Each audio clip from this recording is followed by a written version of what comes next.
शुरू अल्लाह के नाम से जो बड़ा मेहरबान निहायत रहम वाला है।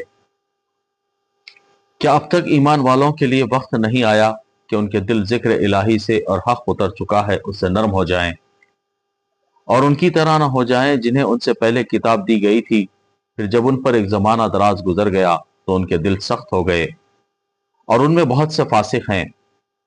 यकीन मानो कि अल्लाह ही जमीन को उसकी मौत के बाद जिंदा कर देता है। हमने तो तुम्हारे लिए अपनी आयतें बयान कर दी ताकि तुम समझो।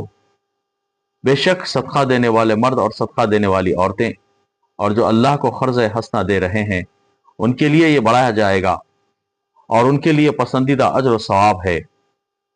अल्लाह और उसके रसूल पर जो ईमान रखते हैं वही लोग अपने रब के नजदीक सिद्दीक और शहीद हैं। उनके लिए उनका अजर और उनका नूर है, और जो लोग कुफ्र करते हैं और हमारी आयतों को झुटलाते हैं वो जहन्नुमी हैं। खूब जान रखो कि दुनिया की जिंदगी सिर्फ खेल तमाशा, जीनत और आपस में फख्र, गुरूर और माल और औलाद में एक का दूसरे से अपने आप को ज्यादा बतलाना है। जैसे बारिश और उसकी पैदावार किसानों को अच्छी मालूम होती है, फिर जब वो खुश्क हो जाती है तो जर्द रंग में उसको तुम देखते हो, फिर वो बिल्कुल चूरा चूरा हो जाती है। और आखिरत में सख्त अजाब और अल्लाह की मगफिरत और रजामंदी है, और दुनिया की जिंदगी बजुज धोखे के सामान के और कुछ भी तो नहीं। आओ दौड़ो अपने रब की मगफिरत की तरफ और उस जन्नत की तरफ जिसकी वसाअत आसमान और जमीन की वसाअत के बराबर है। ये उनके लिए बनाई गई है जो अल्लाह पर और उसके रसूलों पर ईमान रखते हैं। ये अल्लाह का फजल है जिससे चाहे दे, और अल्लाह बड़े फजल वाला है।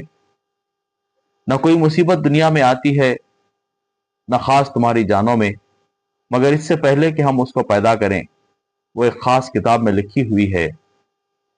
ये काम अल्लाह पर बिल्कुल आसान है, ताकि तुम अपने से फौत शुदा किसी चीज पर रंजीदा ना हो जाया करो और ना अता करदा चीज पर इतरा जाओ।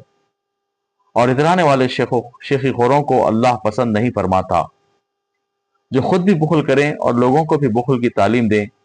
सुनो, जो भी मुंह फेरे अल्लाह बेनियाज और लायक व हम्दो सना है।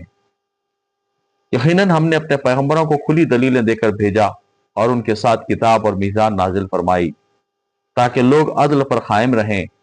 और हमने लोहे को उतारा जिसमें सख्त हैबत और कुव्वत है, और लोगों के लिए और भी बहुत से फायदे, और इसलिए भी कि अल्लाह जान ले कि उसकी और उसके रसूलों की मदद बिन देखे कौन करता है। बेशक अल्लाह कुव्वत वाला और जबरदस्त है।